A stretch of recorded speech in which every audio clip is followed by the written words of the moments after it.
Alright, wel, surprise, ons het toe nou nog 'n episode vir die jaar. Welkom by nog 'n episode van The Original Podcast. Vir die van julle wat die podcast volg sal weet dat ons in die vorige episode gesê dat dit sal die laaste een vir die jaar wees. Maar ek en my pa het goed gedink om te sê kom ons probeer nog 'n episode uit te sit vir die jaar. Dis onnodig om nou 'n week te skiep net omdat dit Kersfees is. Het ons bietjie gedink aan 'n manier om die episode bietjie anders te maak en aangesien al die radiostasies hierdie the best of 23 het waar hulle top 10 goed van die jaar sit, het ons besluit dat ons gaan bietjie 'n best of 2023 doen. So, Dad, baie welkom by vanaand se episode. Dankie Boeta. Laat ons kyk wat gebeur. Die jaar het sy rug op ons gedraai, ons is aan die agterkant van hom. En ek dink dit is 'n goeie ding dat ons bietjie nabetragting hou en bietjie kyk hoe wat waar. Maar ek sien uit daarna, Yes. Kom ons vat hom. Ongelukkig is meeste van die mense nou maar op vakansie. Ons het probeer om soveel as moontlik van hulle in die hande te kry. Van hulle is 'n bietjie siek, van hulle is 'n bietjie beseer, van hulle is by die see en is besig, so ons het nou ons bes probeer en julle sal sien dat die setup is nie heeltemal soos ons dit gewoonlik doen waar ons dit op rekenaar doen nie. Ons het vir van die gaste wat soos byvoorbeeld Duane Webb wat by die see is, ons het sommer vir hom gevra moet sommer net op sy foon vir ons 'n ding rekord. Was baie tegniese goed wat ons nou nog moet leer vir die jaar. Ons sal in 2024 hopelik meeste van die tegniese goedjies uitstryk, as ek dit so kan stel, die hiccups hier en daar. Maar ek glo die luisteraar sal bietjie dit waardeer om te hoor wat die Engelaars sê, wat was hulle best of 2023. Aangesien soveel van die mense nou op vakansie is, het ons ongelukkig nie almal in die hande kon kry nie. Iemand wat ons graag op die episode wou gehad het was Gideon. Hy het ongelukkig het hy bietjie sy rug seer gemaak, so die man is uit. Hy het so uitgesien om te gaan hengel. Hy het redelike onttrekkingssimptome gekry. Ek dink sy rug het hom som ingegee as gevolg van die feit dat hy nie by die water uitgekom het nie. Iemand anderste was Nadine. Ongelukkig is Nadine ook nog maar 'n bietjie besig. Klomp mense vra waar is Nadine 007? Ons sal haar op die episode kry, ons sal haar op die podcast kry. Op hierdie stadium is dinge maar net bietjie besig by almal. Ons hardloop maar 'n bietjie dol hier aan die einde van die jaar. Maar ons het 'n paar mense gekry. Ons het 'n ou legende op die podcast. Ons het vir Duane Webb. Dan het ons vir Ans Stander, wat saam met die dames, saam met my ma in die damespan hengel. Dan het ons vir Jaco Steenkamp, wat ook deel vorm van die original span as ons die lead hengel. Ons het vir Juan Lerm, een van die oudste hengelaars wat ons nou borg. Ons borg hom hier van 2017 af, as ek dit nie mis het nie. Hy was een van die eerstes wat ons gesê het, okay, kom ons kyk wat ons kan doen. Dan het ons my ma, ons het vir Lea van Niekerk, dan myself en dan pa, sal ons dit aan die einde doen van die episode, net om 'n bietjie nuuskierigheid te los vir die mense om te luister tot op die einde, want ek dink ek het 'n redelike interessante best of 2023. En ek weet pa het ook definitief 'n storie of twee. Is daar nou iemand wat ek uitgelaat het? Nee, ons het gekyk. Ek dink dit is almal. Ja, ek dink dis almal. Alright, so ons het eerste, kom ons spring weg met die recording wat ek met ma gedoen het. Ek het haar so 'n rukkie terug het ek haar gou gebel en gou gehoor wat was haar best of 2023. So kom ons hoor gou wat het Lea van Niekerk te sê. Is pa gereed? Ek is reg. Kom ons vat hom. Kom ons kyk. Kom ons vat hom. Okay, so vir ons eerste gas vir hierdie best of 2023 is Lea van Niekerk. Vir die van julle wat nie weet nie, dis nou my ma, is die ma van Original Mooties, die regterhand van my pa, bootpartner, fishing partner in crime. Ma, welkom op The Original Podcast. Dis ma's die eerste keer, ma's betrokke agter die skerms, maar dis nou die eerste keer dat ma nou 'n bietjie voor die skerms is. Hoe voel dit? Ja, nee, ek verkies dit maar agter die skerms, is waar ek maar gerieflik en myself kan wees. Maar my kliënte ken my mense ken my familie ken my, so ek doen dit vir hulle, so ek doen dit vir julle en ek doen vir ons besigheid. Ag, awesome.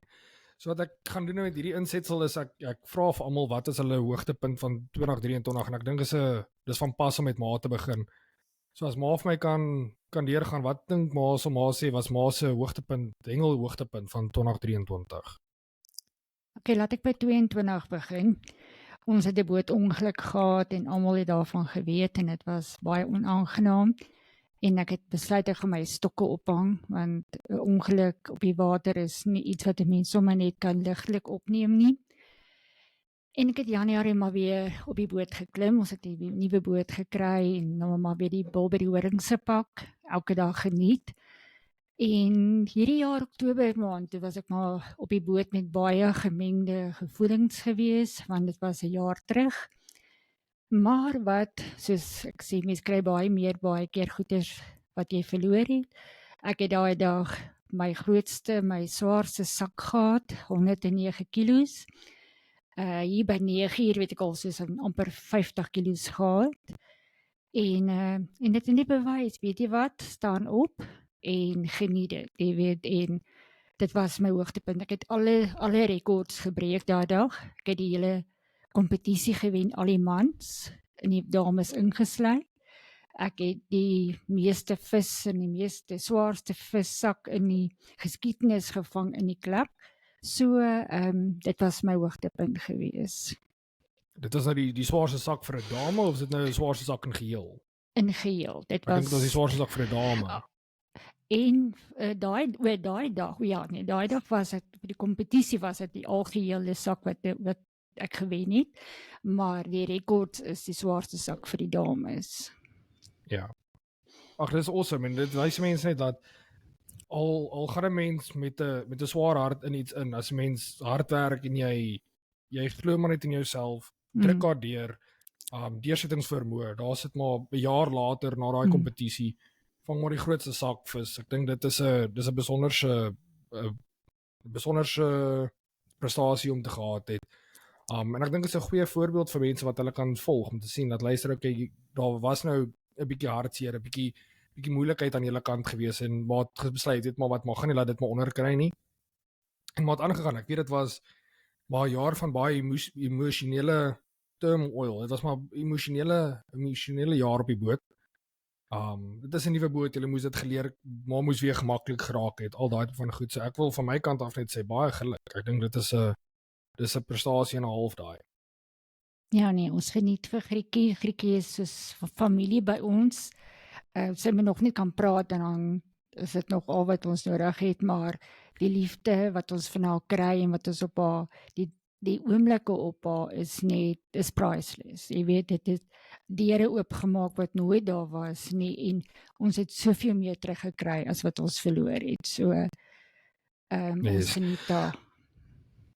Alright, so dat ons gaan nou binne die volgende paar dae gaan ons nou deur na 2024 toe. Dis altyd in die begin van die jaar kan 'n mens soveel half goals sit vir die volgende jaar of goed waarna jy vreeslik uitsien na die volgende jaar. Is daar ietsie spesifiek waarna maar uitsien vir 2024? Ek is hierdie jaar klapkampioen. Dit het gebeur, jy weet self, dis nie sommer net ek wou gegaan het daarvoor en dit het letterlik op my skoot geval. En ek dink ek sal maar volgende jaar probeer kyk of ek my titel kan behou. Jy weet, so dit is 'n groot motivering en om dit te behou en dit is 'n eer en is 'n voorreg, jy weet, so ek sal maar net kyk of ons volgende jaar daai titel weer kan kry. Gaan julle 'n punt daarvan maak om hierdie jaar bietjie meer die lead te hengel van die kant af en nie net op die boot te konsentreer nie? Ja nee, vir Kersfees het ek my nuwe stand gekry. So dit maak dit ook net so 'n bietjie meer aanloklik en makliker. En ek hoor so 'n voeltjie oor feit dat ek het my kas ook verloor. Ja, ek het my kas en my stand het ek geskenk aan 'n jong seun wat nog 'n loopbaan voor hom lê en ek kan sien hy geniet dit en ek het dit vir hom met liefde gegee, so nou vat ek by jou. Ek dink ek kan 'n bietjie 'n foto van hom ook post. Hy het redelik onlangs 'n bietjie gaan hengel met die kas en goed soos dit en all smiles. Dis letterlik all smiles. Ja, daai kind, hy kyk podcast ook, nie? Jy moet dit sien, ek kyk podcast ook en ja nee, dis ons engel daai, so dis reg so. Ag, maar dis awesome. Alright ma, wel dankie vir die tyd wat maar nou vir ons gegee het hierso. voorspoed vir die nuwe jaar, geseënde Kersfees. En dan sal ons kyk wat sê die ander mense. Baie dankie vir die voorreg. Was regtig 'n voorreg geweest. Alright, ja, dit is altyd maar bietjie emosioneel die botingel het dit. Vir julle veral dis nogals my besonder om te sien dat dit presies net maar 'n jaar uitmekaar het. Is 1 Oktober het julle ongeluk en dan die 2 Oktober het maar daai sakvis. Ja, nee, dit was vir ons nogal 'n bietjie 'n traumatiese ondervinding geweest wat toe nou 'n jaar later maar weer in 'n ou se kop gemaal het en tot vandag toe. Elke keer as daai wind so 'n bietjie opsteek en die dinge begin bietjie rof lyk natuurgewys, dan kan 'n ou maar duidelik sien dat die gevoelens is daar. Ja, ek dink nie jy gaan maar ooit nou ja, terugkom van dit af nie. Ek dink dit gaan iets wat altyd in jou kop bly. Weet jy, daar's geen twyfel by my daaroor op die stadium nie. Ek dink ek en Ma het albei dit ten volle verwerk en ons is oor dit en deur dit. Maar ons het byvoorbeeld nou die dag vir klein Nico en sy pa uitgevat op die boot. Ons het in Denysville gelunch en toe is daar uit die hawe gedeeltetjie van die plek waar ons gelunch het uitbeweeg toe is daai branders massive en ek het geen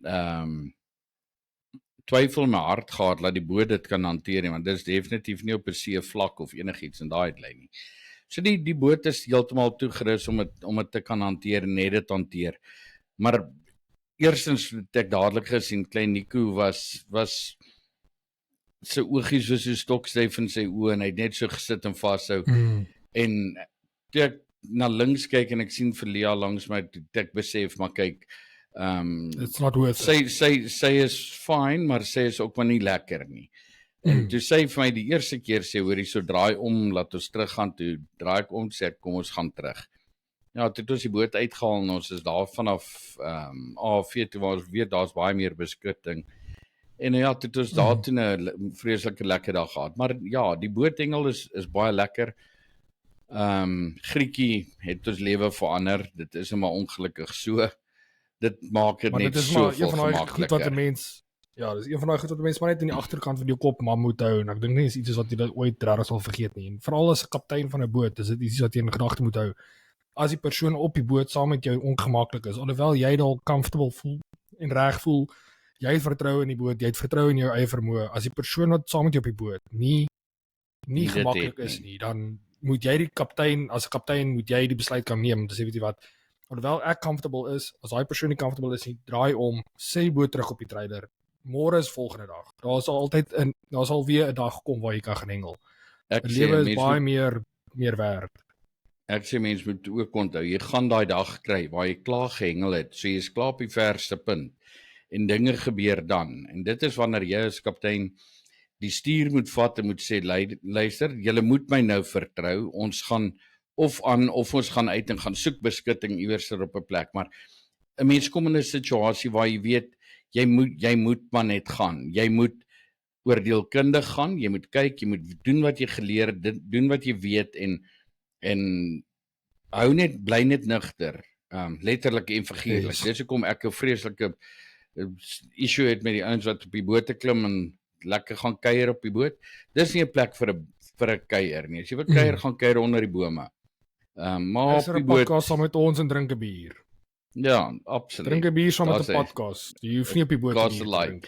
Hier is ons rustig by die huis, ons hoef nêrens heen te ry nie en dit is absoluut al net die moeite werd. Ja, op ou Kersaand sit pa en seun en drink 'n bier saam 6000 km uitmekaar. Ja, as dit 6 is, dis dalk verder dink ek. Ja. Alright, kom ons gaan terwyl ons nou met die dames besig is. Een van die ander dames wat nou al redelike geruime tyd in die team Petit Janine span is of in die dames se span is Ans Stander al die pad van Rissenberg af. So kom ons hoor gou wat sê Ans. Ag, van Brits af, skus. Kom ons hoor gou wat sê Ans. Alright, so hierso staan ons 'n bietjie in gesels met Ans. Ans is deel van die damespan wat saam met my ma hengel. En Ans, gou by jou hoor, wat was jou hengel hoogtepunt van 2023? Wat vir my in 2023 baie uitgestaan het, definitief my hoogtepunt was toe ons die team-event gehengel het einde Mei as 'n span. Dit was vir my een van die lekkerste hengelsessies wat ons as span saam gedoen het. En ek moet sê, ons bestuur was amazing.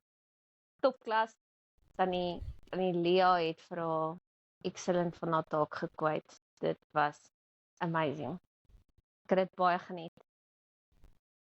Ag, dis awesome. Wel, ek dink jy moet dit seker maar sê, anders te gaan Tannie Lea nie baie happy wees. Nee, regtig. Ons nou al die Essas gehengel en baie ander team-events en goetertjies en hierdie een was vir my wonderlik Uitgestaan. geweest. Dit was Uitgestaan as 'n dit top was ene. verseker Hoe het julle amazing. gedoen met die kompetisie? Ons het hom gewen. In my sone het ek 'n tweede gehad, maar dit was Maar as 'n span het julle hom gevat. Ja, ons span het hom weer gevat, maar dit was vir my baie lekker want dit was 'n baie koue dag en jy moes maar uit die boks uit dink. Ons het daar by Volgoede Hoop aangekom en dit het gelyk soos 'n wintersoggend. En Wintersoggend in Mei. die plannetjies net gewerk en ja, dit was amazing. Ons het die dag geëindig en ons alles gegee en dit was net awesome. Ag, dis awesome. Okay, Ans, en dan die volgende vraag wat ek jou net wil vra is, ons is nou obviously aan die einde van die jaar en ons gaan nou in op 2024. Wat sien jy die meeste uit vir volgende jaar? Wat lê 2024 vir jou voor? 2024 gaan ek so 'n bietjie meer konsentreer op my elites. Ons gaan bietjie harder werk met die elite kompetisies en 'n bietjie ander venues probeer en val dan met deesdae wonderlike venues en ons sien nie die helfte daarvan nie. So dit is definitief een van my hoogtepunte wat ek wil bereik in die nuwe jaar. En dan het ek die Shuffle Tour vir die Shuffle of All wat vir my voorlê in Oktober. Nou ek sien nogal redelik uit daarna. Ag ja, dis awesome. Ja. Ons sal definitief hopelik as jy van die toer af terugkom, sal ons bietjie met jou 'n episode reël dat ons bietjie hoor wat gaan aan met die dames hengel en hoe is of toers soos daai nou afgaan of Ja. hoe, wat, waar en wanneer. Maar ons sal dit definitief dan in die nuwe jaar doen. Sodra daai gedoen is. Alright. Ja. Hans, ek wil vir jou dankie sê vir al die moeite wat jy deur die jaar vir ons span gedoen het, vir al die dames. Baie dankie, Geseënde Sakkie. Kersfees en dan voorspoed vir 2024. Baie dankie en 'n geseënde Kersfees vir julle. Okay, ja, so daar ons nou gehoor van Ans. Dit is altyd vir my belangrik om te hoor dat mense dit actually geniet. Dit gaan nie net oor die eindresultaat nie, maar daar sê Ans, dit was sommer net lekker. Dit was 'n lekker toernooi om te gehengel het en ek dink dis belangrik. Ek dink mense moet dit onthou dat dit gaan nie net noodwendig oor die resultaat nie. Jy moet dit geniet. Ja, definitief. Nee, ek het nog altyd gesê genot is my eerste, wen is tweede. Die mense wat jy kry baie keer veral by Suid-Afrikaanse kampioenskap waar jy kom en die ouens sê onthou dit is hoekom ons hier is. Ons is nie hier om deel te neem nie, ons is hier om te wen. Ek sê ek het nog nooit daarmee saamgestem nie. Ek sê ons is hier om onsself te geniet. Kom ons geniet dit en dan sal ons 10-1 baie goed doen. Dan doen jy na die beste van jou vermoë. Ek het nog altyd gesê niemand geniet dit om te blank of om te sukkel nie. Dan het jy mos nie die dag geniet nie. So dood eenvoudig, gaan geniet die dag. As jy jou dag geniet, dan beteken dit dat jy het goed gedoen en jy doen die beste wat jy kan. En as jy moeg word, dan besef jy, maar laat ek nog 'n bietjie harder werk want die genot aan die einde gaan net nog soveel lekkerder wees. So ek is 'n groot voorstander daarvoor. Laat dinge gaan vir my oor doen dit vir die genot daarvan. En as dit vir jou lekker is, dan gaan jy dit harder doen, beter doen. Volgende keer as jy dam toe gaan jy seker maak jou voorbereiding is nog beter. Jy gaan seker maak jou inligting is nog beter, want jy wil weer 'n keer die dag geniet. Yes. En ek wil net vir die mense sê dat my partner nog nie die insetsel van Duane gesien nie. En net om vir julle te wys hoe eerlik en opreg hierdie episode is, sal julle sien dat Duane verwys na daai gesegde wat my pa het waar hy sê niemand geniet dit om te blank nie. Dit is iets wat Duane pertinent in sy insetsel gesit het, maar ons sal dit sien nou in een van die volgende een van die volgende insetsels waar Duane daarvan praat. So ek is nog, dis vir my heel per toeval dat pa dit sal mention na die ding van Ans nou gekyk het. So kom ons beweeg oor na meneer Lerm toe. Juan Lerm, vir die van julle wat nie weet nie, soos ek vroeër gemention het, ek dink ons borg hom nou hier van so 2017 af. Hy het 'n paar interessante hoogtepunte in sy jaar gehad. So kom ons kyk gou wat sê meneer Lerm. Ons is nou gesels nou 'n bietjie met Juan Lerm. Hy is seker een van die oudste, nie ouderdom gewys nie, maar hy is een van die langste geborgde hengelaars by Original.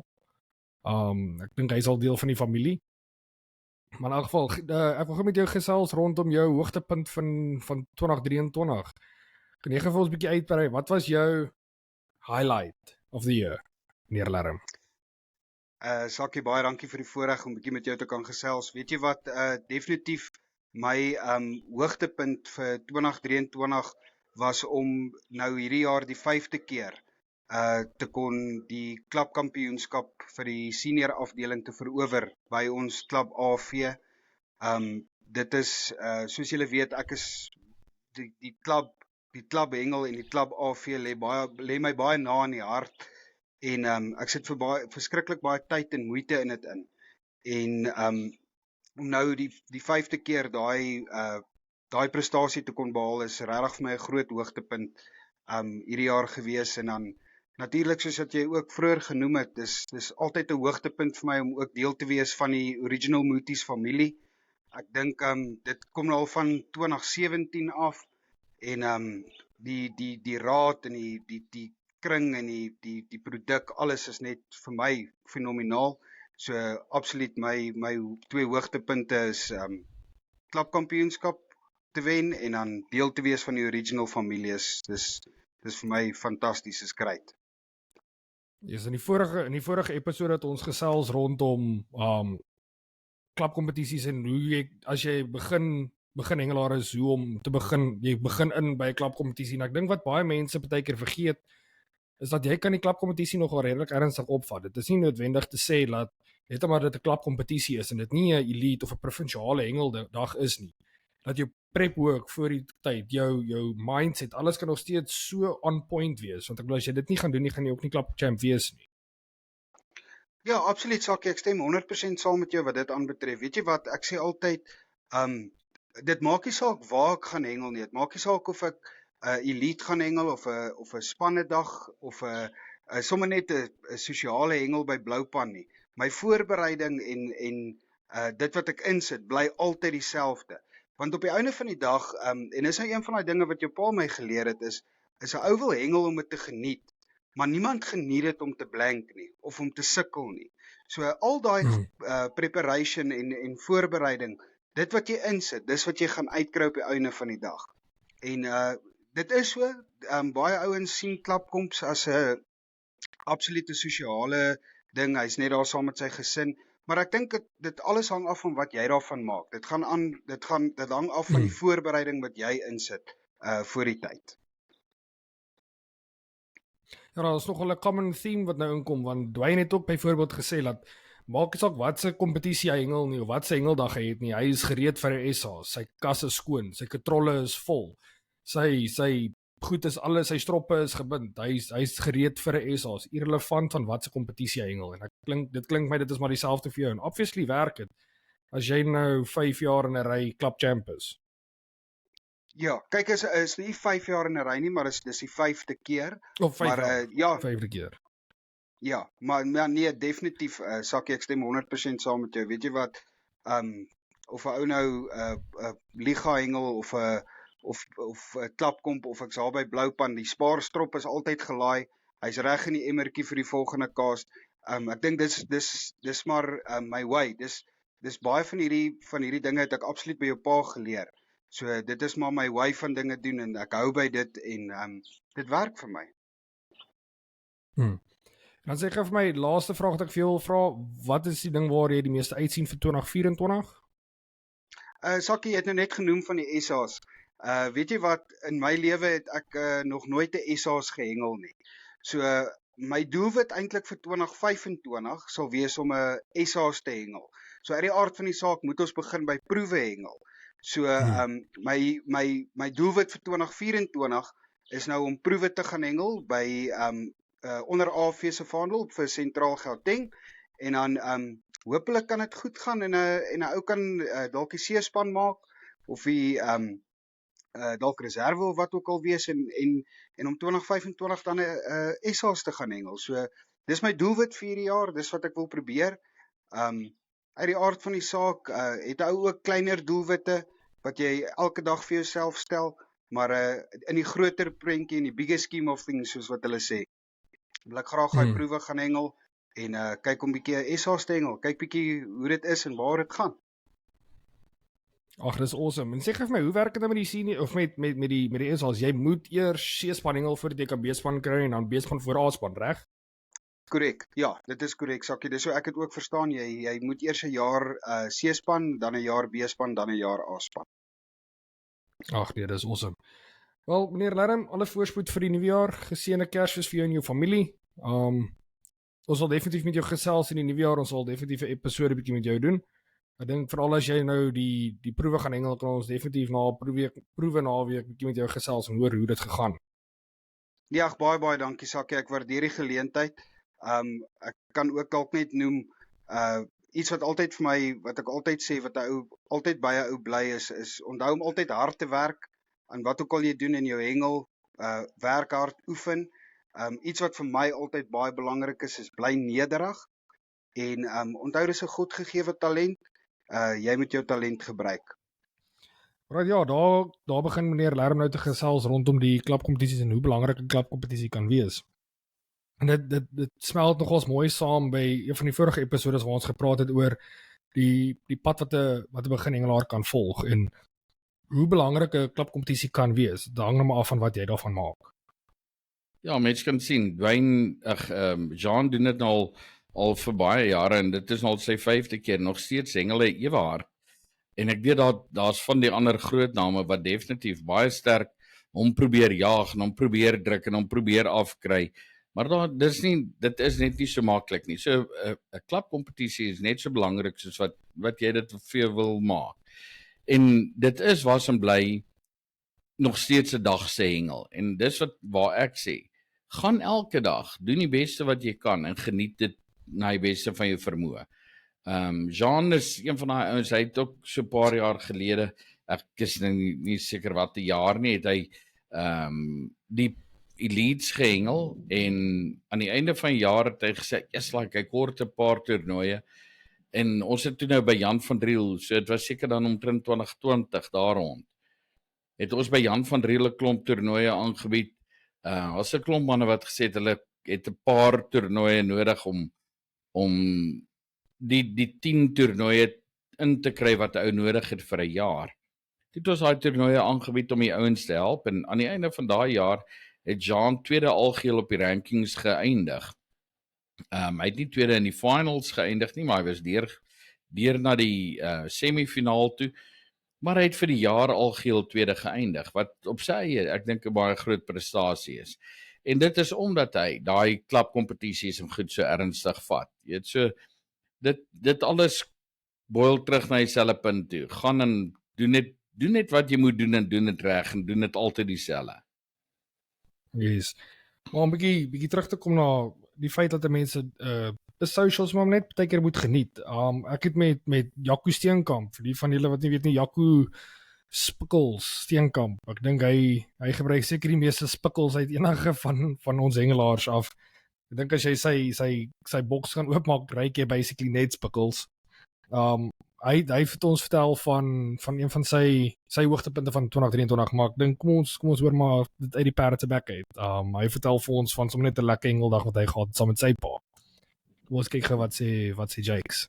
Ja, So, alright, ons is hierso nou met ene meneer Jaco Steenkamp. Vir die van julle wat ons Facebook dophou sal kort sy posts en goed sien wat ons maak van hom was hy gaan hengel. Jakes, welkom op The Original Podcast. Ja, baie dankie vir die uitnodiging. Jou eerste keer hierso. Ja, ons sal mos sien hoe Hoopelik jou skaam eerste raak van ek. baie. Ja, nee, dit gaan lekker wees. Ja, baie dankie vir die uitnodiging. Dit word waardeer. Ons praat oor 'n paar dinge. Right, so Ons ons kyk is of ons mense kan help. ons is nou so hier aan die einde van die jaar. So aan die einde van die jaar like ons dit altyd om maar 'n bietjie terug te kyk na 2023 toe, wat in die jaar gebeur, die hoogtepunte, die laagtepunte, maar ons konsentreer hierdie jaar ons bietjie op die hoogtepunte.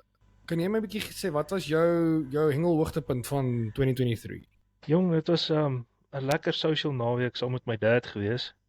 Ons het my dad's lid van 'n oeverhengelklub wat in Delmas gebaseer is. Hulle hengel al die plaasdammetjies.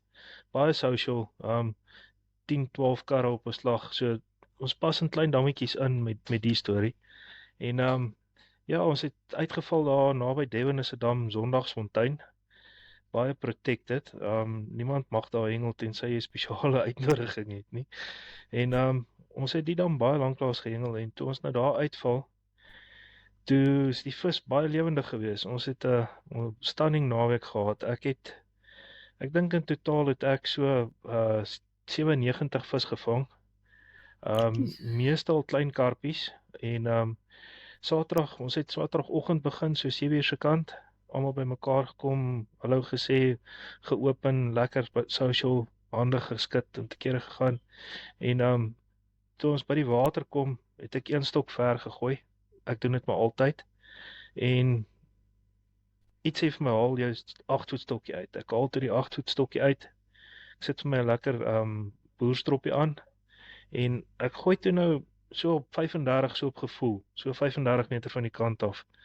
En ek dink ek het my eerste visie binne die 15 minute, toe vang ek die eerste visie.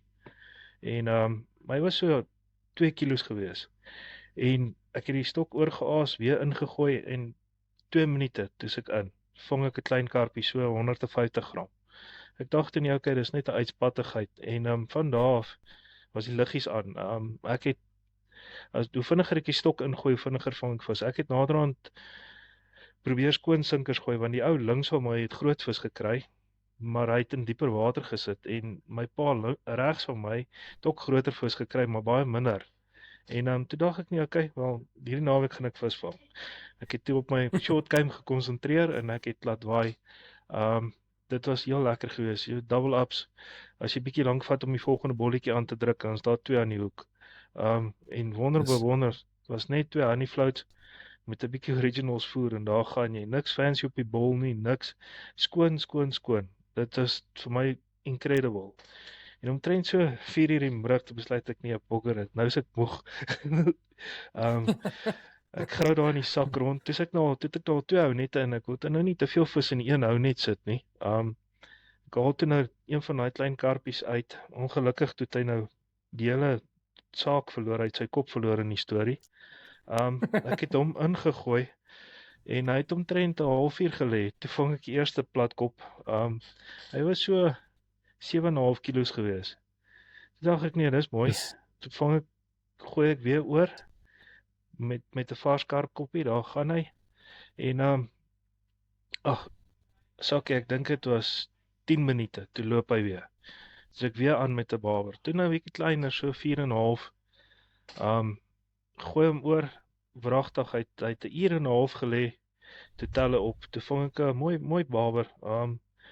Ek dink dit was 14.9, het was my PB gewees tot op daai stadium, want ek kon toe nou, ek vang al van ek 3 jaar oud is, en ek het nog nooit so groot baber gevang nie, so 14.9. Ja, my grootste is ook onder dit. En toe dacht ek, nee, wel, toe is dit nou al goed donker, toe is dit nou al hier by die 9:00 se kant in die aand. Toe dacht ek, nee, okay, wacht, kom ons gooi weer. Ek gooi toe weer 'n koppie, en 5 minute, toe is ek weer aan, toe vang ek een van so 9 kilos. Yes. Sit weer die koppie aan, gooi weer, wragtig, in 5 minute weer, so 6,5 kilo baber. Toe dacht ek nie, okay, dis nou 11:00 die aand, ek het 'n lekker dag agter die rug, ek het niks wat my jaag nie, daar is niemand wat my aansit om vis te vang nie, ek en my pa toe 'n worsie gebraai, en ons is in die slaapsakke. Ek het volgende oggend, ek het nog 'n foto geneem van die sonsopkom so deur die stok se oogies. Ek sal dit vir jou ook deurstuur, en kan jy dit ook opsit as jy wil. En ek het deur die nag het ek 2 groot karpe gekry, want ek het langstokke gegooi net met skoon mielies. in 'n bol, niks tips, niks. Ek wou net kyk of ek nie groot vis kan kry nie. En wragtig, 2 mooi karpe deur die nag gekry, my toe uit die bed uitgejaag het. Ek het die volgende oggend so 7 uur te kruip ek uit die slaapsak uit. En ek het die langstok oorgegooi en ek het die kortstokkie van die bakkie afgehaal en ek het hom ingegooi. En dit was 'n kwessie van 'n halfuur toe sy klein visies terug. En toe sit weer in die ding Vang jy in. weer aas. En toe sit weer en toe raak my voer op. Ek dink ek het in totaal het ek so 6-7 kg voer uitgehengel. Wat glad nie beplan was nie, want dit is nou social, ek gaan net lekker rustig wees. En ja, op die eind van die dag toe weeg Ek het genoeg koppies gehad. ja, nee, meer as genoeg. As ek dink ek het 5 se koppe afgesny, 5 of 6. Ek het 2 keer koppe gereuse. Maar ja, nee, as ek hulle nie, dan het ek oor die 100 vis in die net gehad. Maar ja, toe die bawers het my gewig lekker geboost en paar groot karpe tussenin. So ek het 97 fish, 84 kilos of so iets geweeg. Yes, toe nou, dat niemand kan moan daaroor nie. nee, kyk, ek nog glad nie gemoun daaroor nie. Dit was vir my dik pret geweest. En my dad het ook goed gedoen. Hy het voor die 46 vis gevang. Hy is nou op hierdie stadium sy 73, so hy gaan aan in die jare. So die spoed is nie meer altyd daar nie en die arms wil nie altyd meer die stok so lekker rondswaai nie, maar hy het dit geniet. Hy het dit ook geniet. Ja, so dit was een van daai. Jy sê dat dit was jou personal best barber. So wat is jou personal best nou? Het jy hom weer verbeter intussen? Nee, dit is nou my personal best. Ja, so heiliglik jou PB. Ek het toe ek omtrent 8 jaar oud was, het ek my eerste PB gevang van 12.9 kg. En hierdie ene is nou 14.9. So nou moet ek net my volgende aim is om my karp op te stoot oor die 10 kilos, want hy is nou op 8.5. So ek wil kyk of ek nie 'n groot karp gaan eerste kan raakloop nie. Nou, dat snaaks genoeg, ons het nou die dag toe praat ons met Duane Webb op een van die episodes. Toe vertel ek hom dat ek het my personal best karp gevang in 'n junior proewe, 7.2 kilos. Ja, dis sit hy langs my. Hy sit hy langs my, maar hy sit so, hy skep nie vir my nie niks nie. Ja, ek het gehoor wat vergeet. Nee, jy en Gideon praat oor die storie. Ja, so ons sal maar ja, dit is my personal best. My personal best barber, ek is nie seker nie, my personal best barber moet seker in die orde van so 12 of 13 kilos wees. Ja. Baie keer as ek so by die boot uitgegaan het, dan het ek nie noodwendig geskaaltjie by my gehad nie, maar jy het 'n fairly goeie idee, maar dit kon maklik wees dat hy bietjie groter was of bietjie kleiner was, maar dis 10 tot in die orde van geweg in 'n kompetisie dink ek is so 12 kilos. Yes.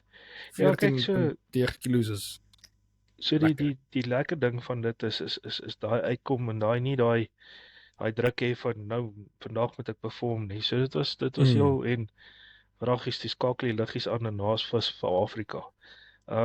Ek dink die dam is bietjie ouerstok. Dit is amper soos 'n noordeinde meer situasie of 'n Rockwell, daar's vrek baie vis op hierdie stadium.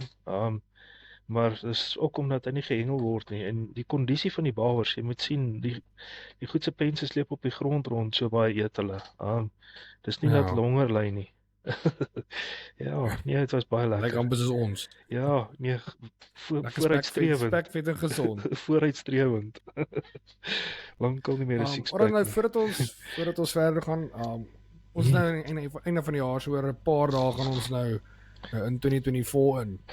Is daar enige iets waarna jy uitsien? Is daar enige goals, as ek dit so kan stel, van 2024 waarna jy uitsien? Ja, so ek het my provinsiale hengel het ek vir so jaar en 'n half bietjie rus gegee. Ek het 2022 Februarie laas het ons SA's gehengel by Bloemhof en toe het ek nou nie weer gaan proef in 2022 nie. So ek het 2023 basies afgevat van daai gedeelte af. Ek wil volgende jaar is my doel om te gaan proef. Ek wil weer 'n bietjie in die ding inkom, kyk hoe goed gaan dit. Hulle het dit nou 'n bietjie anders te gemaak, so ons gaan nou oor 3 dae hengel agter mekaar, 3 verskillende oewers in dieselfde area. So dit gaan heel interessant wees. Dit gaan 'n uitdaging wees. Dit gaan nie net weer ons gaan Steins toe. Nee, ons gaan Steins toe. Of nee, wag, ek dink ons hengel by Steins. Daai tipe effek wees nie. Dit gaan bietjie iets anders te wees. Ek opgevang by Steins. Ja, so Steins. So dit gaan interessant wees. Hulle het dink hulle het Biermans, Leeuplaas en Moedersdeel geboek vir volgende jaar. So ek sal bietjie Wilgerivier hengel gaan oefen. Ons eerste klapkompetisie is in elk geval nou eerste naweek in Januarie by Biermans, so dit gaan my 'n goeie idee gee van wat aan die gang is in daai deel van die dam. Want as jy die val in die Wilgerivier, dis maar 2 verskillende waters daai. Ja, daar's Die wilger kan taai wees as hy die daglus het. Maar ja, Ja. ons gaan hom 'n go gee en dan hopelik as alles mooi loop, 'n paar elites gooi nou vinnig voor April, voor die elite sluit. Kyk of ek nie naby aan die top 50 kan kom, dalk maybe nie. Maar ons sal moet perform met dit. En dan ja, hopelik gaan ons Sentraal Gauteng weer 'n span verdien. My mikpunt is 'n B-span, maar ek weet nou nie of hulle my eers weer C-span gaan sit nie. Ons sal nou maar sien. Ja, want as jy hulle praat mos van consecutive years. So as jy nou 'n jaar uitsit, dan kan jy dalk terugskuif. Ja, kan jy dalk weer terugskuif. So ek weet nie presies hoe hulle dit aan mekaar sit nie. Jou gemiddelde punt is geldig vir 3 jaar en dan daarna dan verval dit. Dan moet jy weer. So ek weet nie of hulle anders te werk op dit nie, maar ons kyk wat gaan gebeur. Daai tyd Ja, ek het met Juan Lerm gepraat, toe sê hy ook dat hy gaan ook definitief hierdie jaar 'n bietjie proef. Ja, so ek het met Johnny gepraat, hy het gesê hy wil gaan. Ou De Wet en Lammies het gepraat van hulle wil gaan. En nou Steven wil ook gaan.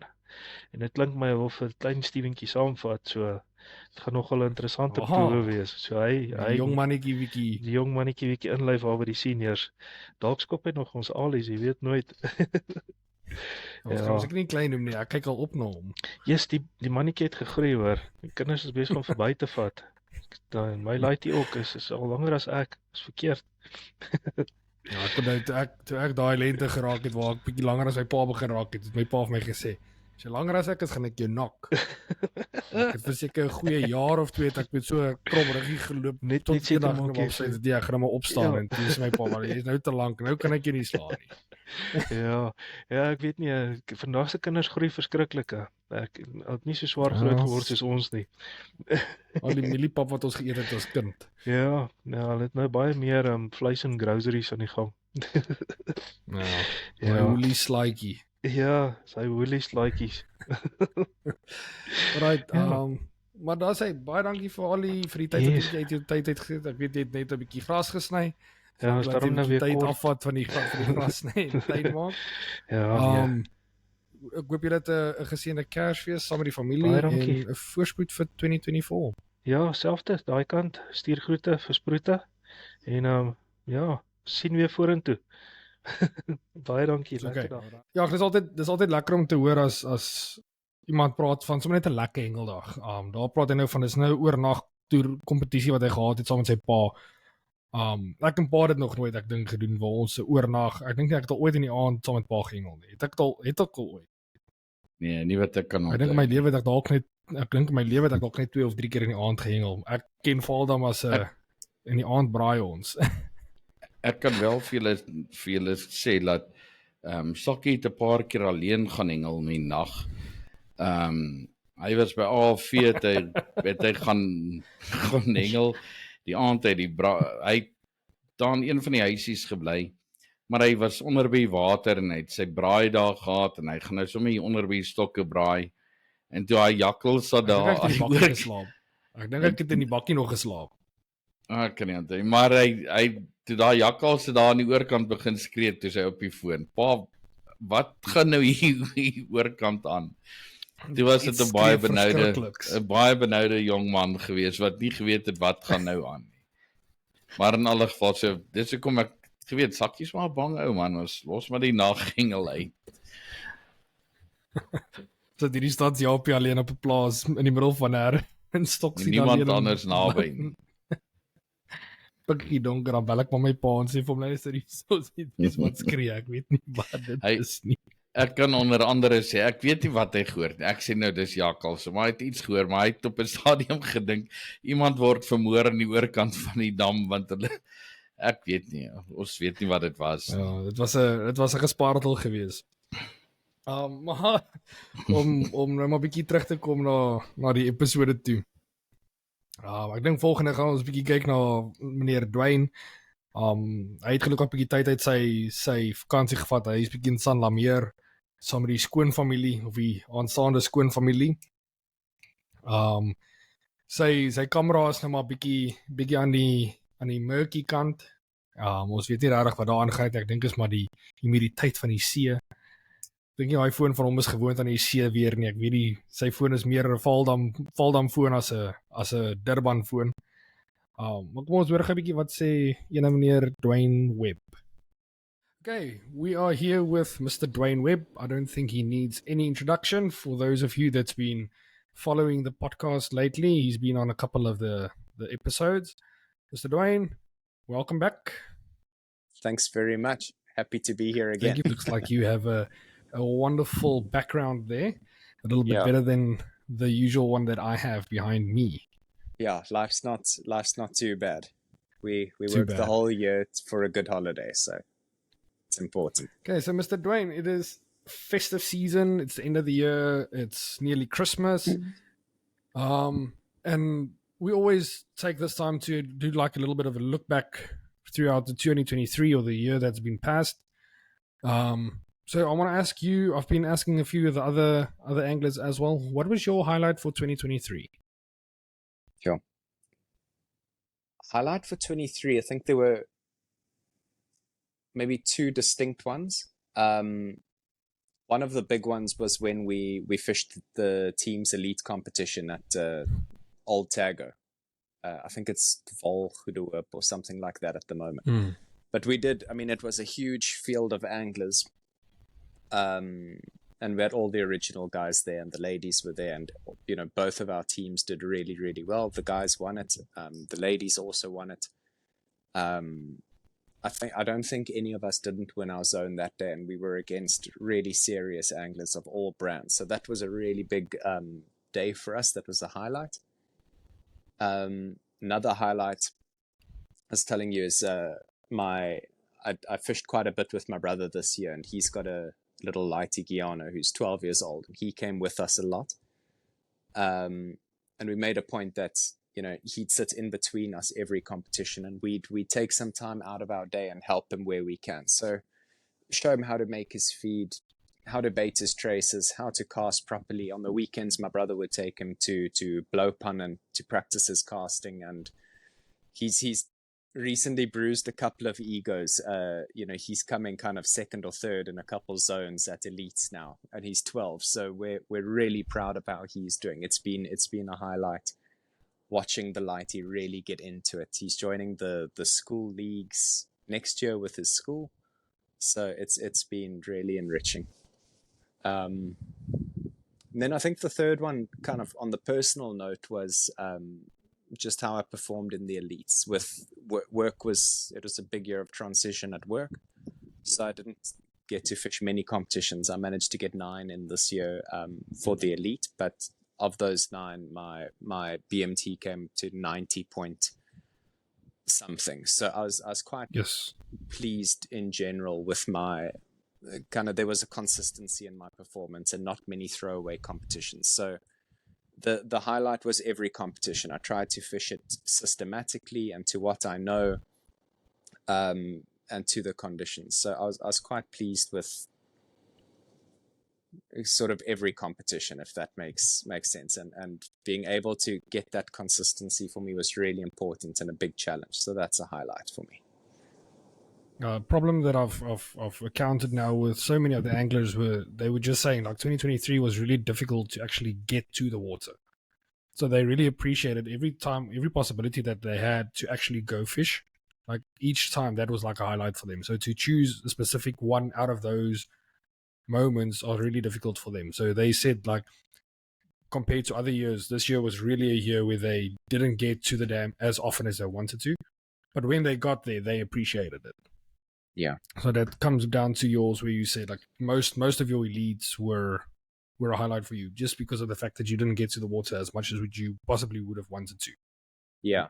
Yeah. And, everybody fishes for a different reason, be it competitive or social or whatever. For me, it's absolutely therapy. If I get there, I'm out of the city. I'm a 2 hours drive away from anything. you'll never ever see me on my cell phone at the dam. It's an absolute release. So, I agree with all of that. It's a privilege that we get to do the sport that we love, and it's a privilege that it's far away. Yeah, and in nature. It's okay, wonderful. so Duane, now looking into 2024, obviously in a few days we'll transition into 2024. Is there anything that you're really looking forward to? What is the thing that you're looking forward to for 2024? 2024, I'm looking forward to fishing Bloemhof again. So, I mean, the final's going to be there. I haven't fished Bloemhof since, cheap as it must be, 2010 or something is the last time and it's absolute sin because, that's the kind of mecca. So, I mean, I'm excited that we're going to be heading down there in April for the finals. I've kind of taken the decision I'm going to fish the elites again next year. And then the year after that, I'll likely try the Promania circuits again. So nothing in particular other than Bloemhof, and then kind of hopefully getting a little bit better and better next year. One big thing, it's not on the competitive circuit, but I do a lot of work in Spain. So I go to Spain a couple times a year. And it's on my absolute bucket list to catch one of those Wells catfish that you get in those certain big parts monsters. of Spain. Those monster things on the Ebro River. So, my site isn't very far away from that. So it's one of the goals next year over one of the Spain trips that's really, really what I want to go do. So I know... I think I will challenge you with a Macon catfish. We can see who catches the biggest one in 2024. Sounds good. Because that is also on my bucket list, are these giant Macon catfish. Are those in Vietnam? Yeah. So the Macon River system is like literally right here next to me. Yeah. So the Macon catfish is not. It's got more like a fish body. It looks like a mackerel. Yeah. Very similar to a mackerel looking thing. Okay. But they get massive. They catch them 15, 20 kilograms quite often. Yeah. It's not uncommon. So that is definitely, and they catch them on like a pop, like on a rice pop type of thing. Really? It's very freaky. Yeah, it's freaky how they catch those things. They also catch them with like five hooks, and then like the bombs, like it's insane. But I'll definitely do a video on that. I think that will be quite interesting to see. That's okay. So we've got a little gentleman's bet there for the largest catfish of 2024, I think. Yeah, foreign catfish. Foreign catfish, yeah. It won't be a fold-on barbet. It'll be a... Yeah. Yeah, so that's what I really hope to do next year. That's absolutely on the to-do list. Yeah. Talking about Bloemhof, I was talking to my dad earlier today.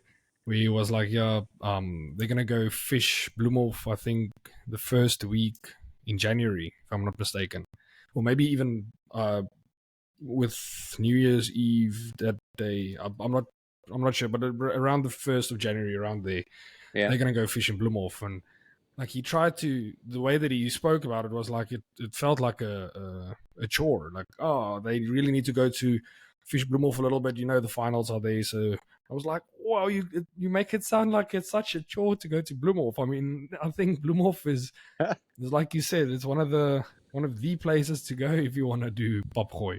Yeah. And he was like, no, that's not what I meant. I was like, yeah, far, you just don't want to drive that far. But anyways. Yeah. Yeah, if you see some of the bags that have been coming out of those competitions at Bamboesspruit, it's, I mean, they're getting like over 100 kilograms in a day. It's like 30 fish or something like that. It's incredible. You'll never get that at the Vaal, unless if you're in a boat, I suppose. You're talking about bucket list. One of my bucket list things, and that is really not that far fetched, is to take the boat, to take Griekie to Bloemhof with my dad.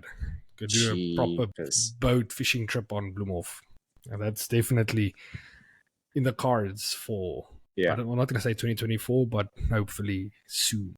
Yeah. That's worth an economy flight back. Yeah, we'll to do see. that. I think. Sounds good. Okay, Mr. Duane.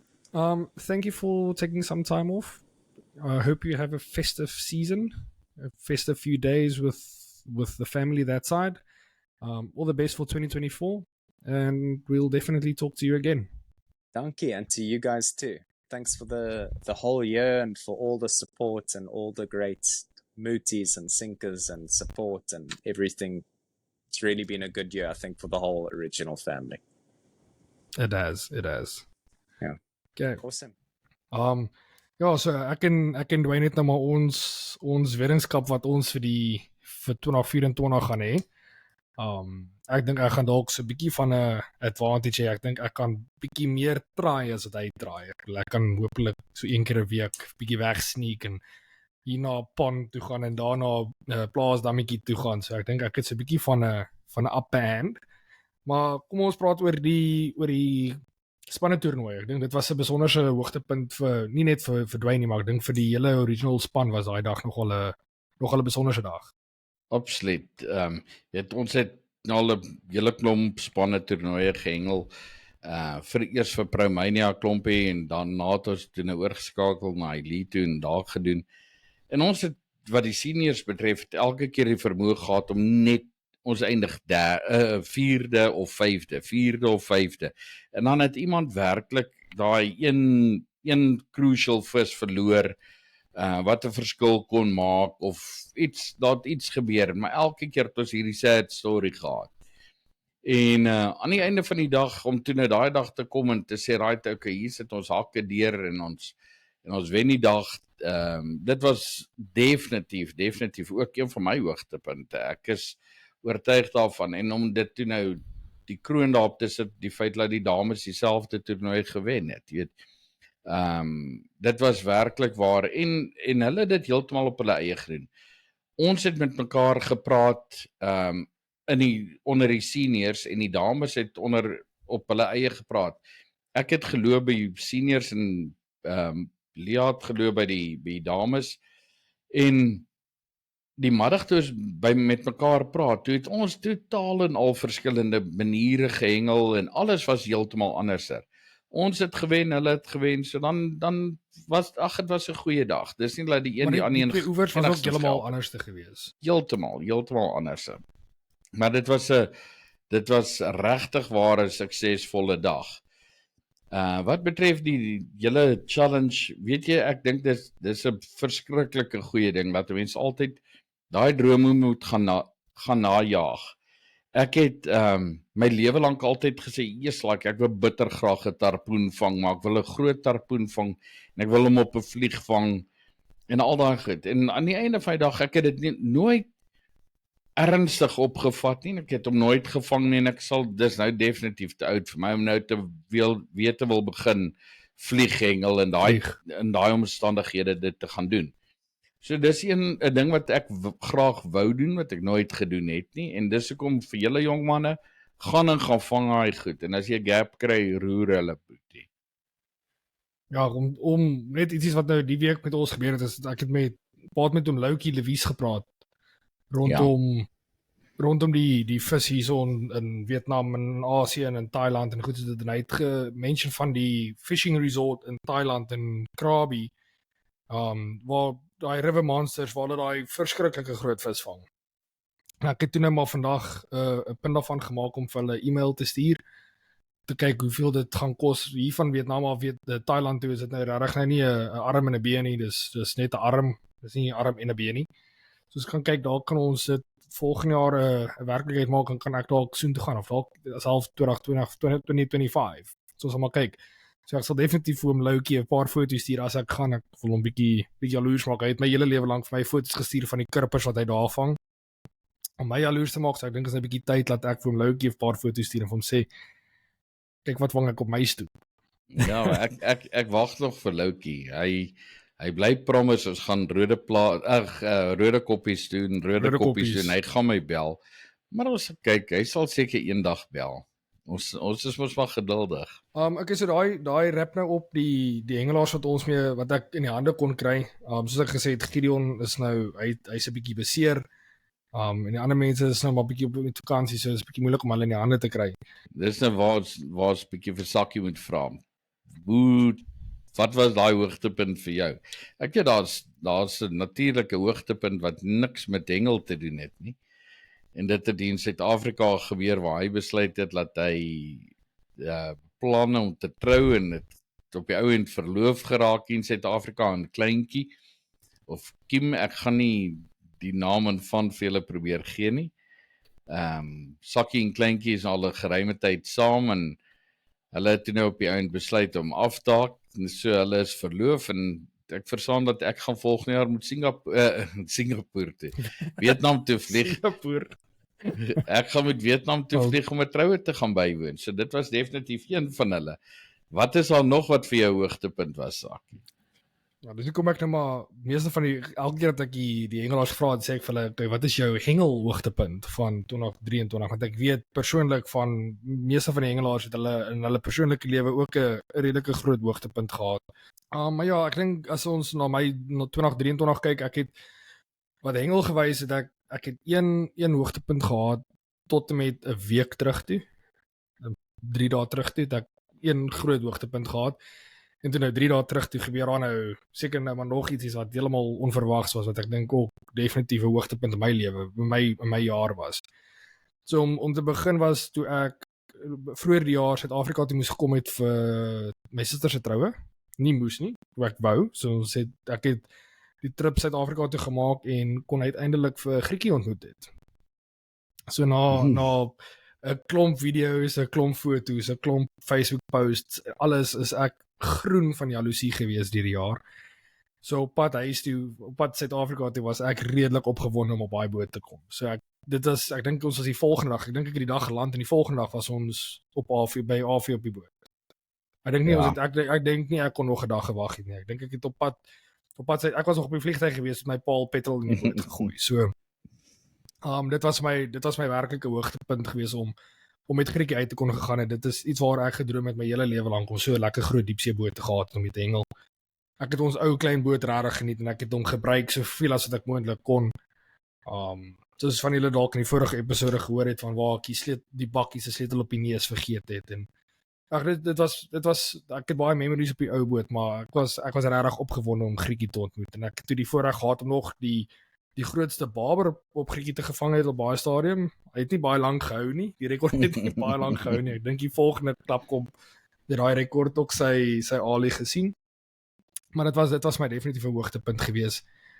En dan die hoogtepunt wat nou 3 dae terug gebeur het, is ek het na met hierdie hele podcast storie dan raak 'n mens regtig nou maar bietjie lus vir die visvang ding en omdat mense nou hier in Vietnam is die visvang bietjie heeltemal totaal en al en dis 'n ander wêreld wat hengel betref. En ek het al voorheen die moeite getraai doen om by 'n dam uit te kom en om goed saam te vat, maar mense moet onthou dat as mense op 'n motorfiets ry, dit is nie altyd maklik om 'n stand en 'n kas en om 5 kg voer en alles saam te vat nie. So jy moet maar baie selektief wees met wat jy saamvat. En alhoewel jy so nou maar karp kry, is die karp ook redelik bietjie moeiliker om te vang as jy nie regtig weet hoe dit werk nie. So toe met die nie gevierde lus vir hengel besluit ek toe Vrydag om bietjie te gaan visvang. Pak die bike, ek kry vir my voer, maak vir my, ek kook toe vir my so 'n gewone chick. Ons kry nie Kaapou fix nie, so ek moes nou maar die tweede beste gedink kry. Ongelukkig was die chick verskriklik grof. So alhoewel ek het probeer kook het so fyn as wat ek moontlik kon, het dit regtig sukkel om te bind. So daar's goed dat ek maar moet leer. Maar in elk geval ek ry toe 2 ure met 'n motorfiets. As julle kan sien, ek sit nou nog met 'n vreeslike lelike tan op die hand.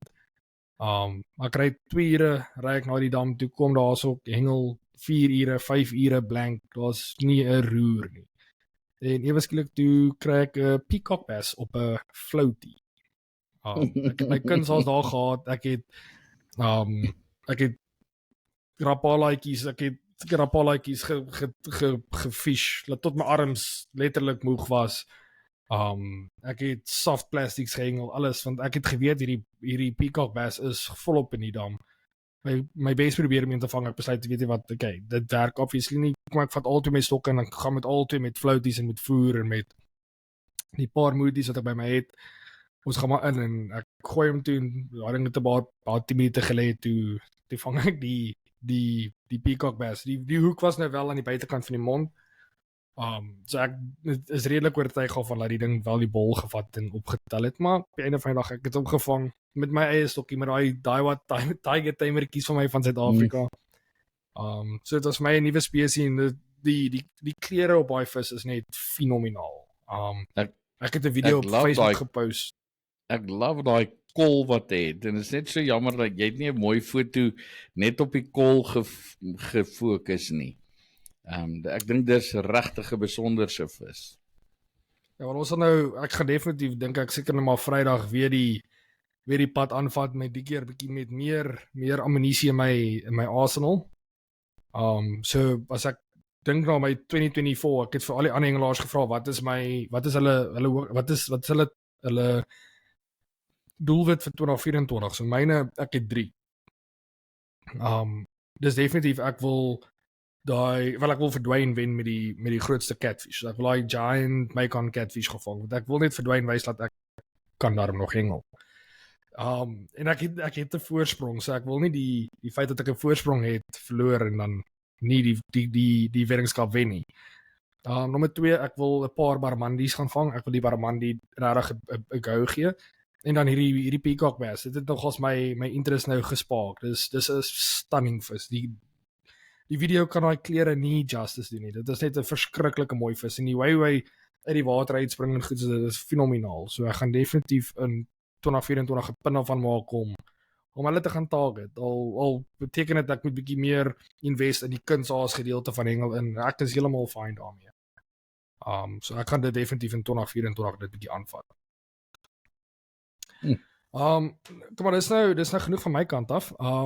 Dad, ek dink die laaste persoon wat ons nou van wil hoor is vir Dad. So sê gou vir my, as pa nou terugdink aan 2023, dit was 'n lang jaar gewees. Op 'n einde van die dag dink ek dit was 'n jaar wat baie ups and downs gehad het. Ons het feesvieringe gevier, ons het baie gesê vir klomp mense. Ons het laas jaar met die einde van 2022 het ons 'n post op Facebook gemaak waar ons gesê het van partykeer moet 'n mens die hartseer ook vat om die goed te geniet. Hierdie jaar wil ek net dat bietjie meer konsentreer op die goed. So as pa terugdink aan 2023, wat was pa se hoogtepunt hengelgewys? Ek weet my verloving en pa se dogter se troue was 10 toe aan seker na maar hoogtepunt. Ek hoop so. Ja. Maar kom ons los dit dan by die hengel. Ja, maar ek dink ek moet ook saamstem dat ons het Januarie basies die eerste keer vir Grietjie op die water gesit. So dit was definitief was dit vir ons ek dink vreesaanjaend die eerste keer. Dit was vir ons regtig jy weet nie, dis hierdie groot boot, jy sit nie gewoond nie. En intussen het jy nou die ongeluk van 2 maande voor dit het jy in jou agterkop. Maar jy voel baie gemakliker en toe nou al die vis wat daarmee gevang is. Dit was definitief. Ek sal ook sê Grietjie is seker die hoogtepunt. Die laaste 2 maande van die klapkompetisie jaar het ons al 2 kere oor die 150 kg se vis vir die dag op die boot gehad. Lea het 106, feitelik 107 kilos die 1 Oktober gehad en ek het 67 gehad. Die maand daarna het ek 93 en sy 63 kilos. So dit was werklik waar 2 groot sakke en dit was 'n verskil. 'n ander hoogtepunt wat ek definitief sal uitlig is, ek dink dit was Augustus of September maand se kompetisie. September was jy hierso. So dit is Augustus maand se kompetisie het ons daar net aan die regterkant van RPA daar onder die kragdrade gaan lê en geanker die oggend en begin hengel, dadelik weer maar ons platties gegooi. En dit was 'n kwessie van voordat ek my tweede plattie kon gooi, toe's Lea aan met die eerste baber en voor sy hom op by die boot kon kry te loop my eerste een. En hier staan ons op hierdie boot en sy stoei daai ding daai kant en ek hierdie aan die kant en ek besef sy kan nie daai baber geskep kry nie alleen nie. Nou hou ek met die linkerhand hou ek my stok vas. En in die regterhand het ek die skep net en gaan staan aan haar kant, gee myne lyn, laat hy maar bietjie loop weg van die boot af, skep daai baber van haar, tel hom in die boot invaar, en begin en speel myne verder, en sy kom skep myne, en dit was 'n kwessie van 15 minute nadat ons die eerste plat hier gegooi het, toe sit Lea met 'n baber van 10.3 kilos, en ek sit met een van 13.6 kilos. So, yes, like man, dit is net heeltemal iets anders. Ou kry nie daai tipe geleenthede sommer op die oewer nie.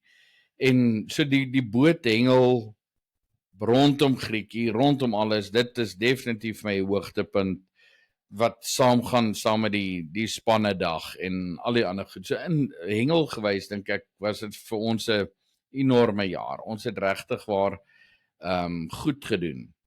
As ek verder kan praat van hoogtepunt rondom original, jy weet, daai spanne dag, dit was vir ons 'n hoogtepunt. 'n Klomp van ons hengelaars het baie goed gedoen. Nadine het gehoor dat sy het Protea klere gekry. Ons weet hoe hard het sy gewerk daarvoor, so definitief dink ek dit was vir ons almal 'n hoogtepunt om te sien dat sy uiteindelik aangekondig word en weet sy gaan nou vroeg volgende jaar gaan sy Namibië toe en sy gaan daar deelneem en ek glo sy is reg en ek glo sy gaan ons naam hoog hou daar. So ek in geheel dink ek dit was werklik waar vir my 'n goeie jaar hengel gewys. Ons het 'n klompie lekker mooi karps gevang. Ons het daar was net te veel om te noem. Ons wil in alle geval ons doel vir 2024 is ons moet eers gou bietjie die boot net vir 'n wyle een kant toe skuif en gou 'n klompie elites weer hengel. Ek wil graag kyk of ek kan kwalifiseer om daarom in die final te kan hengel of in die semi-final ten minste te kan hengel. So dit is iets wat ek graag wil doen, maar ek kort nog 'n klompie toernooie. So ons gaan Oujaarsdag hengel ons by Parkerton. 'n Toernooi en dan die naweek na daai eerste naweek van Januarie gaan ons bietjie Bloemhof toe. Ek het ek dink ek het laas in Bloemhof gehengel toe jy junior was. So jy sal self weet hoe lank terug is dit, maar ons gaan hom aanvat en ons gaan gou 'n bietjie kyk wat gaan daar aan, bietjie 'n Saterdag en 'n Sondag so dubbel wat ons gaan hengel aan die sloep. Daar kan ons dalk daar nog 'n paar visse vang. Ons gaan maar kyk. Maar ons hoop vir 'n goeie jaar wat voor lê. Ja, wel ek dink pa het 'n paar goeie punte daar gemaak, veral met die feit dat dit vir Original Moody's 'n goeie jaar was. Die podcast het ons by begin, dis definitief wat ons ietsie in 2024 wil uitbrei. Ons het meer gaste wat ons wil inkry. Ons wil mense inkry soos oom Loukie Lewies. Ons wil meer van die Promania, meer van die elite hengelaars wil ons inkry om met ons te kom gesels. Ons gaan definitief 'n episode doen oor die basshengel. Ons gaan definitief 'n episode doen oor die boothengel. Al daai van goed gaan kom in 2024. So ek dink die luisteraars kan maar 'n merkie maak in hulle dagboek dat een keer 'n week sal hulle 'n episode van ons afkry. As ek 'n episode op Kersdag kan laat uitgaan, dan dink ek kan 'n episode elke week hierdie jaar maak. So ek dink my doel vir 2024 gaan wees om seker te maak dat ek een keer 'n week saam met julle werk toe kan ry. Laat ons 'n episode het om my verkeer net 'n bietjie minder te maak. Laat julle daar 'n bietjie kan hengel luister op pad werk toe. Nie almal geniet dit om bietjie hengel te gesels. Ons sal definitief bietjie meer vrae van die luisteraars af wil hê. So as julle 'n vrae het, asseblief stuur dit vir ons. Comment dit in die video. Stuur vir ons 'n personal message op Facebook. Al daai goed kom na my toe. Ons lees elke boodskap. Ons kyk na elke comment, daai toe van goed. So stuur julle vrae na ons toe en ons sal definitief daarna kyk. As julle 'n spesifieke topic het waar julle wil hê ons moet gesels, stuur dit vir ons. Ons kan altyd daarna kyk. Ons ken 'n magdom van mense in die industrie wat ons kan vra wat as ons nie die kennis het nie, kan ons die persone kry wat die kennis wel het. Iets wat ek net ook kan noem, Sakkie, is mense kry van die mense wat sê jammer, hulle stem nie saam met wat ons hier of daar of wat ook al sê nie. Hulle moet net onthou, dit wat ons sê is nie die alfa en die omega nie. Ons kan vir julle ons weergawe gee. Ons kan vir julle sê hoe ons dit sien. Ons kan julle vir julle vertel hoe ons dit doen. Maar aan die einde van die dag is daar altyd 'n klomp verskillende maniere hoe baie mense dit doen. En as jy nie met ons saamstem nie, beteken dit nie ons is verkeerd nie. Dit beteken nie ons wil met jou swaarde kruis of jy moet met ons swaarde kruis nie. Dit is absoluut 'n ding van ons wil so onpartydig bly as moontlik. Soos wat ek glo al die luisteraars of kykers al gesien het.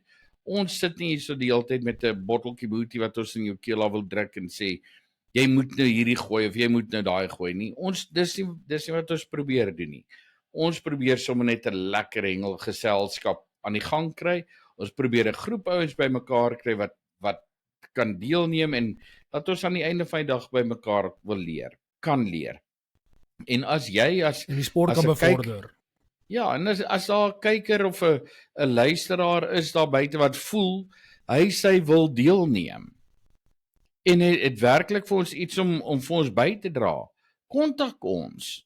Kontak vir my as jy nie vir Sakkie in die hande kan kry nie. My telefoonnommer is op elke produk. Kontak my en sê vir my, weet jy wat, ek wil graag eendag deelneem. Ek wil graag met julle praat oor ek het nou 'n ou gehad wat vir my gesê het dat hy is regtig geboffen op die kurpers op loskop. Ek is absoluut heeltemal bereid om vir hom te sê, hoorie, kom vertel ons hoe hengel jy vir daai kurpers. Dit is nou ongelukkig of nie ongelukkig nie, dit is nou ook van die boot af, maar as ons daai tipe inligting kan kry en die ou is bereid om dit met ons te deel, kontak ons en sê vir ons, hier's vir julle 'n Kersgeskenk, ek gaan julle kom wys. Ek gaan julle kom leer, ek gaan vir julle vertel wat ek weet. Dit is wat ons graag sal wil hê. Yes. Maar alright, ek dink met daai moet ons hierdie jaar se podcast afsluit. Ek dink dit was 'n reuse sukses tot op hierdie stadium. Ek dink die mense is oor die algemeen redelik positief. Okay, dan dink ek kan ons daarmee gaan en ons kan vir Sakkie sê baie dankie vir dit wat hy vir ons gedoen het vir die jaar. 2024 lê vir ons voor en wie weet waar gaan dit eindig. Ons het nou met 'n bang geëindig hierso met die begin van die podcast. En ek glo met al jou insette van daai kant af gaan dit net beter gaan. So ek wil van die geleentheid gebruik maak om vir jou, vir kleintjie en vir al die luisteraars en kykers daar buite te sê geseënde Kersfees vir julle almal. Baie dankie vir julle tyd wat julle saam met ons deurbring. Mag julle 'n wonderlike Kersseisoen hê en mag 2024 vir julle oplewer wat julle voorgehoop het. Mag dit julle al julle verwagtinge oorskry en mag julle daai groot vis kry, daai droomvis, daai catfish, daai tarpoen wat myne was, mag jy joune kry in 2024. Dan praat ons weer in Januarie van volgende jaar. Totsiens. Ek kon dit nie beter sê nie. So ek dink van the original podcast en van original Mooties wil ons ook net sê voorspoed vir die nuwe jaar, geseënde Kersfees en sien julle in 2024. Dis hy. Bye bye.